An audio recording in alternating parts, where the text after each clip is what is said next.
August 4, 2023, sa Dasmariñas City, Cavite, nahagip ng closed-circuit television o CCTV ang paglalakad ng mga kapatid na parehong menor de edad.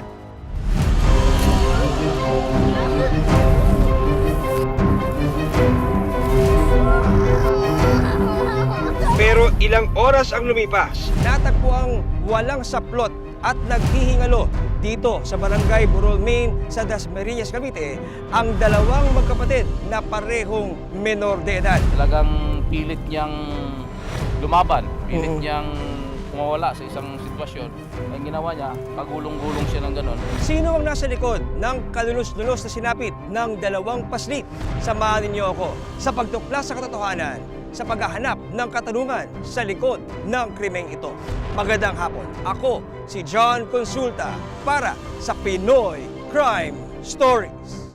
August 4, 2023. Isang residente na nangunguha ng mga kaputi ang nakapansin sa katawan ng dalawang bata. Ang mga paslit puno ng mga pasa at sugat sa kanilang katawan. Nung time na yon ay yun nga, napunta siya doon sa masukal na lugar na yon na may yung bandang gitna ay parang bakante, mayroong parang clear, hindi siya matalahib, mababang damo lang. Pagdating nga niya doon, napansin niya na may dalawang bata doon. Pakituguan kayo! Teka ni! Ang lalaki, walang sinayang na oras at agad na humingi ng saklolo. Sabi niya, akala ko nga patay na eh. Nung nilapitan niya, medyo humihinga pa daw, tsaka gumagalaw. Isa takot niya, pumunta na agad siya sa barangay. Ayan o, tingnan mo. Ay, Diyos ko. Buhatin niya. Sa kuha ng cellphone video ng isang residente sa Dasmariñas, Cavite, makikita ang katawan ng dalawang batang babae na nakahandusay sa talahiban. Dito, nahingi nga siya ng tubig sa akin eh. Ayan o, tingnan mo. Ang mga bata, walang damit sa pang-ibaba, nanghihina, Oo, umiiyak, nahingi siya tubig, bigyan niya tubig. at nag-aagaw buhay. Buhatin niya. Bawal po yun, ma'am. Ano ang sinapit ng mga paslit? Agad isinugod sa pinakamalapit na pagamutan ang dalawang biktima. Makaligtas kaya ang dalawa sa bingit ng kamatayan? Diyos ko. Para masagip na natin ang buhay.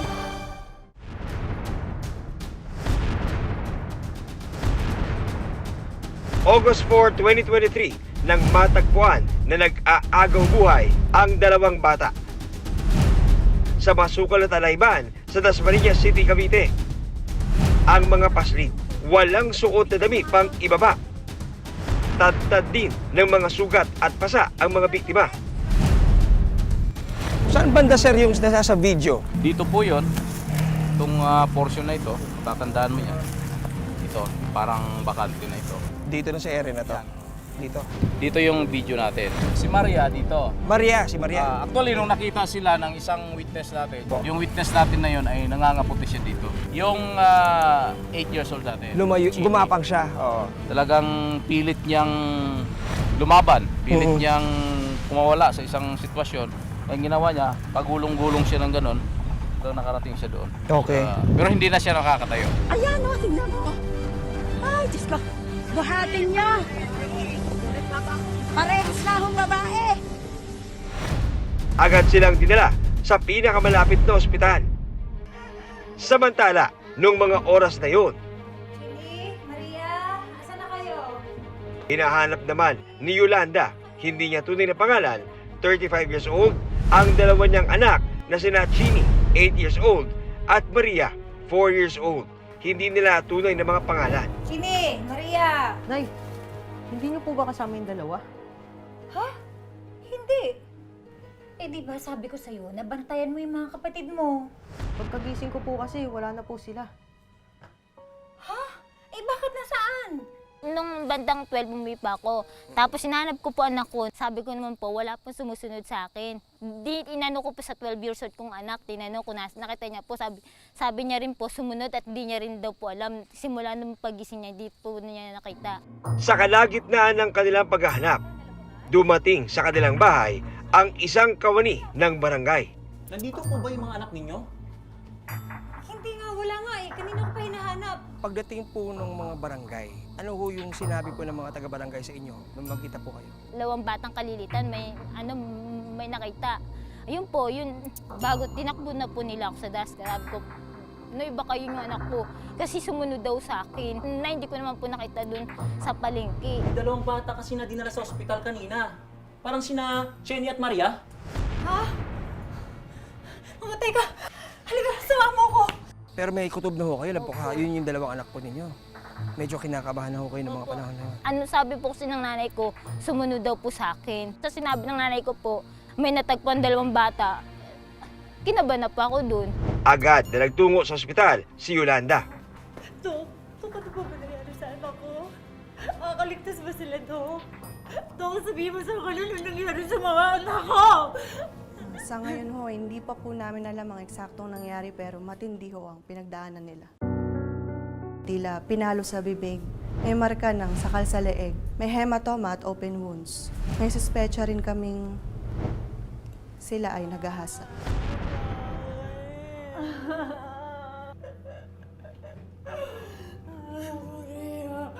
Maria, dito nanay. Maria, sino gumawa nila? Ayaw! Outright po ba sir, yung nirelay ng ospital ay ang sabi po sa mga pulis ay mayroon pong dalawang minor de edad na inabuso po dito? May dinalang minor de edad, allegedly victim ng rape. Yung 4 years old, hindi ko makausap. Parang ano lang, umot lang po, yung ganun lang. Hindi yan ito, nanay. Nanay, nangyari. Bakit nangyari ito? Sino gumawa nito?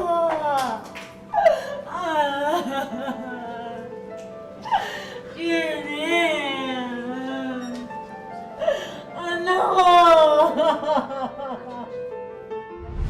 Himalang nakaligtas ang magkapatid sa matinding pinsalang tinamo nila sa kamay ng hindi pa nakikilalang mga suspect. Ano nararamdaman niyo ng mga oras na yun, Nay? Masakit po. Ano po panghinayang po. Ang dami na ginising ko ang anak ko. Ba't nangyari?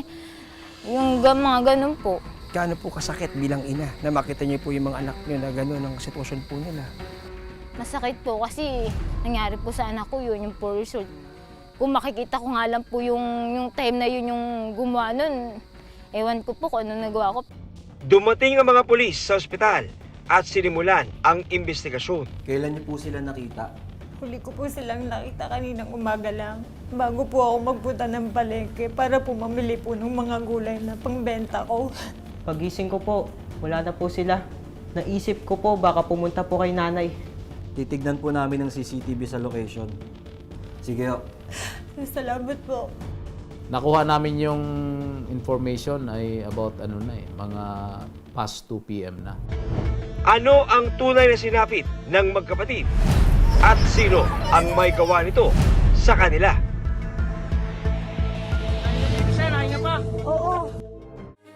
Himalang nakaligtas ang magkapatid na sina Chini, 8 years old, at Maria, 4 years old, mula sa bingit ng kamatayan.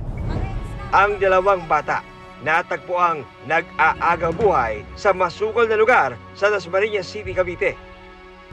Ayon sa medical legal report mula sa City Health Office ng Dasmariñas City, nagtamo ng mga bali sa mga buto sa dibdib, pagdurugo sa ulo at katawan at mga sugat sa mukha ang batang si Chini. Ito pong si alias Chini na 8 years old at si alias Maria. Yung 8 years old po natin, ano po yung mga pinsalang tinamo po niya? Marami siyang pasa sa katawan, mayroon din siyang sign na parang sinakal. Talagang kita mo yung mga hematoma niya, may mga mark siya. Lumabas yung result, kinagabihan nung pangyayari. Minor na blood clot sa ulo, indication na may ginamit na matigas na bagay, hindi lang natin alam kung anong bagay na yun. So parang head trauma sir, pinapok siya. Oo, parang gano'n. Kinaya ng gamot. Dapat operahan, pero kinaya ng gamot after a few days. So hindi na siya naoperahan. Samantalang nagtamo naman ng mga sugat sa mukha, leeg, braso at binti si Maria. Ito namang 4 years old na si Maria, talagang matindi rin ang tama. Kung ano yung sinapit ng isa, ganun din ang mga marks sa katawan. Mostly nasa liig, may mga sign na sinakal sila. Ito nga ang isa ay may ooperahan dapat kasi may bali siya sa ribs. Bakit mo kaya nagkaroon ng karakudo? So maaaring kamay lang ang ginamit o di kaya object na hard object. Bukod sa mga sugat at pasa, kumpirmado ring pinagsamantalahan ang dalawang bata. Sa ating medical legal examination. And based dun sa findings, talagang mayroong sign na inabuso sila.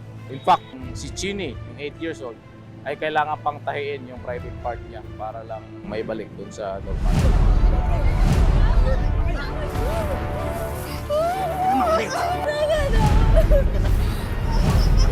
Sino ang nasa likod ng karumal-dumal na krimen? Kalunos-lunos ang sinapit na magkapatid na sina Chini at Maria. Kumpirmadong ginahasa ang dalawang paslit sa isang talahiban sa Dasmariñas City, Cavite. Sino ang nasa likod ng krimen? Paano makasagip naman natin ang buhay? Ikatlo at bunso sa 4 na magkakapatid, sina Chini at Maria. Grade 2 na si Chini, habang nasa kindergarten naman si Maria. Nagtitinda ng gulay sa palengke ng Dasmariñas ang ina ng magkapatid na si Yolanda. Siya na rin ang nagtataguyod sa kanyang 4 na mga anak matapos makipaghiwalay sa kinakasama noong bagong panganak ang bunsong si Maria. Pili na po kayo, mga sukit! Fresh na fresh po itong mga gulay! Fresh mo talaga yan? Ayun po! Ito ba? Bawang na rin ba? Yeah, very Bawang. good. Okay. Ilang piraso po? Yan. Okay na yun.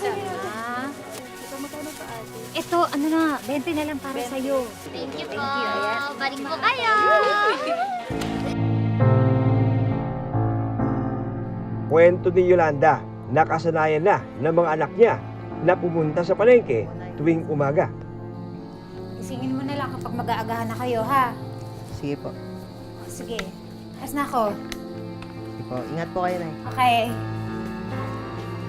Sinabi niyo kanina, sumunod po sila sa inyo. Ano po ba dapat yung gagawin nila?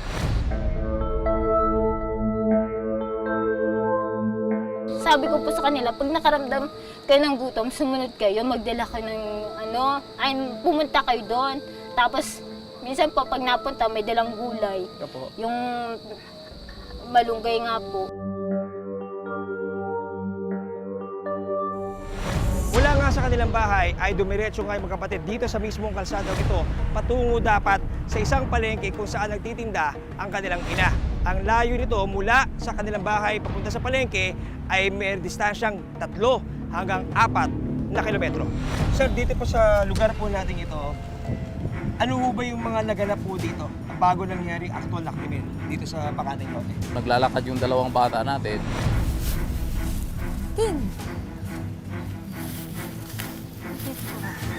Ate, pagod na ako. Sandali na Tama lang. po na tayo. Sandali na lang. Malapit na rin tayo, Tin, eh. Pagod na ako eh. O, sige. Sagit lang, ha? Then, siguro napagod sila kasi mga nilakaran nila, mga 2 kilometers na eh. Nagpahinga sila. Habang nagpapahinga, isang lalaki ang tumawag sa dalawang bata.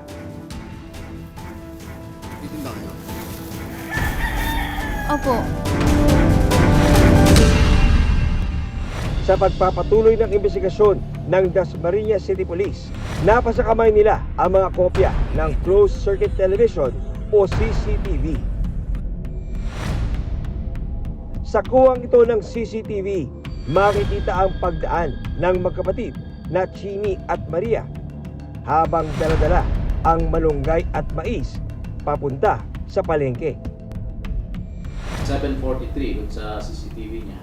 Pag pansinin natin, mayroon siyang puti na actually hindi mo ma-recognize. Meron siyang puti na, ayan, may dumadaan siya ng puti. Okay. Then kasunod niyan, mayroong dalawang bata na sumunod. So, yan, nakikita natin yung dalawang bata sumunod. Sa mga sumunod na minuto, makikita ang isang lalaki na kapatid ang pabalik-balik sa talahiban. Then at about 8:06, yun na yung time na lumabas naman siya. Sa isa pang kuha ng CCTV, ang lalaki mula sa Talahiban makikitang sakay ng isang bisikleta at nagtatakip pa ng mukha. Ito naman, ito yung kanina nakita natin lumabas siya sa crime scene. Nakabisikleta Nakabisikleta. So dito sa mga 150 meters away doon sa crime scene na yon, may isang kainan doon at ito yung CCTV na nakuha natin nung pa-exit na siya. Sino ang lalaki sa CCTV?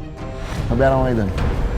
At may kaugnayan kaya siya sa sinapit ng magkapatid na sina Chini at Maria?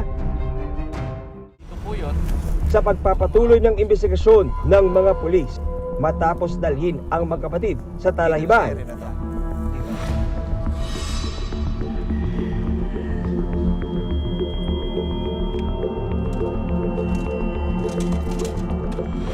Lumabas ang lalaki sa kalsada, sumakay ng kanyang bisikleta at saka umalis.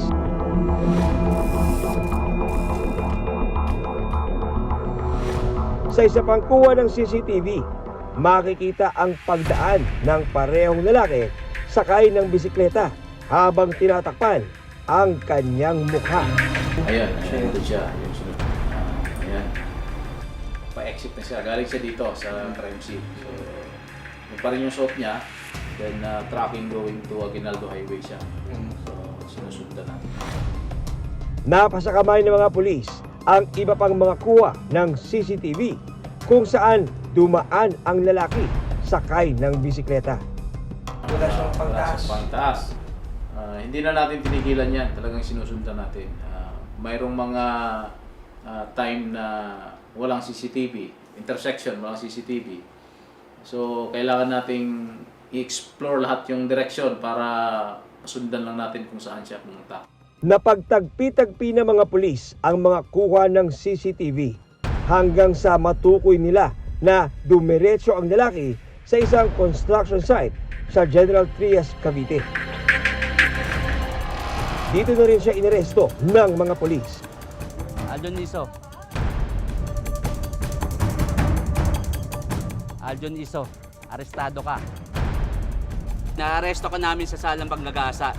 Ikaw ay may karapatang kumuha ng sarili mong abogado. Kung ikaw ay walang kakayanan, ang korteng siyang magtatalaga para sa iyo. Ang lalaki, kinilalang si Aljon Iso, 21 years old, at isang construction worker. Actually, hindi natin siya nahuli on that day mismo, no? It took us 4 days bago natin siya nahuli. Sa hot pursuit. O sa hot pursuit natin. Fortunate lang tayo dahil nung ginawa natin yun ay nakita natin yung bisikleta. Kasi alam natin yung direksyon na pinuntahan niya. Kaya lahat ng kalye doon ay tinitingnan natin. Sir, sa dulo.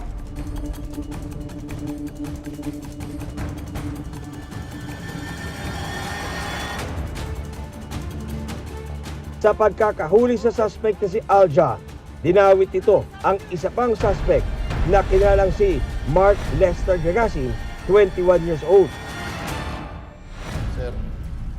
Sir, maniwala ko kayo sa akin. Hindi ko ginalaw yung mga bata. Sir, tinuro lang ako eh. Yung pangalan niya si Mark Lester. Sir, siya talaga may kasalanan nun, sir. Hindi naman ako eh. Aga, napatawag ka.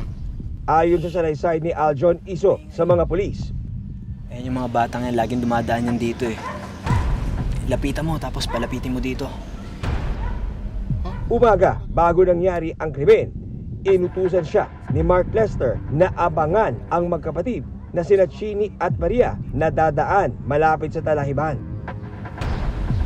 Sige na, dali na.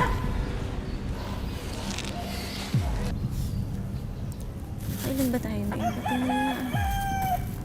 Madami naman siya. Very good. Neng, titinda kayo? Opo. Nga. Mais. Wala po. Kaso wala pa lang pambayad dito eh. Nandun yung pera ko eh. Pwede bang doon ko na kayo bayaran? Doon.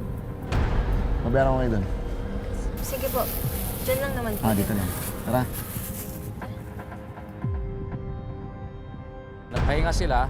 Ayon sa kwento nitong suspect nating nahuli, parang pinagplanuhan na nila na may aabangan silang bata dito. Niyaya nila na pumunta doon dahil bibilhin daw yung paninda nila.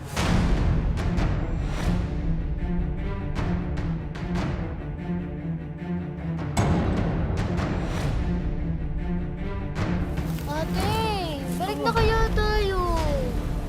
Paano yung bayad nila? Kailangan natin kunin yun. Tingnan mo kasi, ang layo na natin sa kalsada. Saglit lang.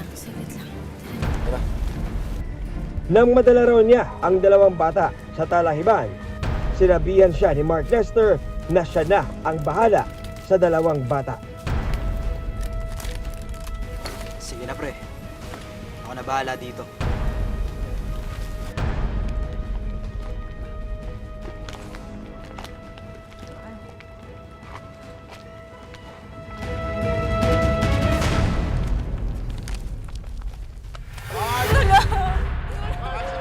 Narinig daw ni Aljon ang sigaw ng mga bata, kaya binalikan niya ang dalawa.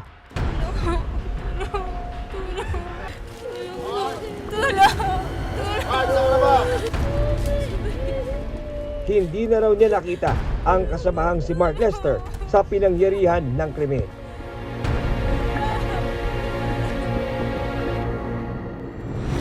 Dahil sa pahayag ni Aljon sa mga pulis, naging suspect na rin sa krimen si Mark Lester. Nung pag-amin niya, mayroon siyang idinawit na isa pa na di umano kasama niya. Kasama niya nung isinagawa ang krimen. Siya daw yung nag-utos sa kanya na kunin yung bata. Nakapanayam ng Pinoy Crime Stories ang dalawang suspect. Kwento ni Aljon, si Mark Lester ang may gawa ng karumal-dumal na krimen. Madalas daw kasing makita ni Mark Lester ang mga bata na dumadaan malapit sa talahiban papuntang palengke. Kaya kilala na niya ang dalawa. Sinabihan niya po ako ng August 4 ng Friday. Pumunta po siya sa may bahay. Sabi niya po sa akin, samahan mo ako. Kasi may inaantay ako laging dalawang bata. Dapat ng River Park. Tawag ko po, sabi niya po sa akin, gagawin yung dalawang bata, bibili ko yung dala nilang malunggay sa mais. Pagtawag ko sa dalawang bata, lumapit po ako, dala ko po yung bike. Sabi ko, Neng, sumama kayo sa akin, bibili malunggay nyo. Sumama po yung dalawang batang usa, hindi ko na pinili. Pag-akit ko sa may damuhan, sabi niya sa akin, sige ako nang bahala rito, kaya ko na to. Sabi niya, magbukat lang daw ako sa baba. Antayin niya ako sa may karsada. Doon lang daw niya po ako babayaran ng 500. Tapos po ng mga ilang minuto, umakyat po ako. Pinarinig ko yung umiiyak na bata. Hindi po ako umakyat. Sabi niya po sa akin, kung anong narinig po, wala ka dapat narinig. Mariing pinabulaan na naman ito ni Mark Lester. Tinatanggi ko po yung akusasyon sa akin dahil ako po yung tinuturo niya suspect sa ginagawa niyang krimen. Bali po nung araw na yun, pauwi po ako nung nangyaring krimen, pauwi po ako galing Gentry, may mga pruweba po kami, CCTV footage. Pero base sa mga kuha ng CCTV, ayon sa mga pulis, si Aljon Iso lang ang posibleng may gawa ng krimen. Sa investigasyon ng Dasmariñas City Police, si Aljon ang nagdala sa dalawang bata sa talahiban. Posibleng dito na raw niya sinaktan at sinakal ang dalawa.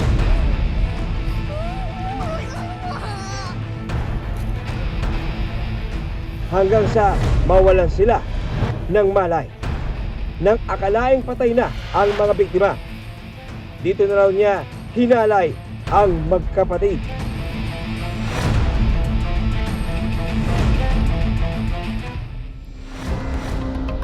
Ngunit dahil idinawit ni Aljon ang kasamahang si Mark Lester, isinama na rin siya sa investigasyon. Anong theory niyo po, Hepe? Paano niya po na-immobilize yung dalawang bata po? Sa tingin namin kahit wala siyang gagamiting object, yung muscular strength lang niya, kaya na niyang immobilize kasi yung ating mga bata talagang medyo typical na maliliit siya. May mga isiniwalat rin daw ang mga biktima sa kanilang ina. Doon po sa ospital, nung nagkausap po kayo ng inyong pong mga anak, ano po yung mga ikinwento po nila sa inyong mga detalye nang ginawa po sa kanila nung suspect po nung oras na yun? Ano po, ano daw po sila, sinakal, sinipa, sinuntok sa tiyan, pinalo sa ulo, binato po ng bato. Nahanap sa kasong panggagahasa ang mga suspect na sina Aljan Iso at Mark Lester Gagasi. Kasalukuyan silang nakapiit sa custodial facility ng Dasmariñas City Police Station. Yung kaso nila, base sa ating batas, talagang maximum penalty. Dahil wala na tayong ngayon, death penalty. So life imprisonment, reclusion perpetua, yung kanilang kakaharapin kung sakaling makumbikto sila sa krimen na ito. Dagdag pa ng mga pulis, may mga dati ng kaso si Aljon Iso. Itong si Aljon, previously charged na rin siya ng mga 4 na crimes dito sa Dasmariñas. May theft siya, incident. Involved din siya sa robbery. At mayroon siyang acts of lasciviousness na kaso. Samantala, wala namang record sa mga pulis si Mark Lester. Ayon sa ina ng mga biktima na si Yolanda, hindi kilala ng kahit sino sa kanyang pamilya ang 2 lalaki. Matinding hirap man ang pinagdaanan ng mga anak. Malaking pasasalamat pa rin ni Yolanda na buhay sila Chini at Maria. Babantayan ko po hanggang sa lumaki, hanggang gagabayan ko naman po. Iingatan niyo po sila? Iingatan ko po sila. Hustisya ang sigaw ni Yolanda para sa sinapit ng 2 niyang mga anak. Hanggang sa susunod na Sabado para sa patuloy na pagtuklas sa katotohanan tungo sa paghahanap ng katarungan. Ako si John Consulta para sa Pinoy Crime Stories.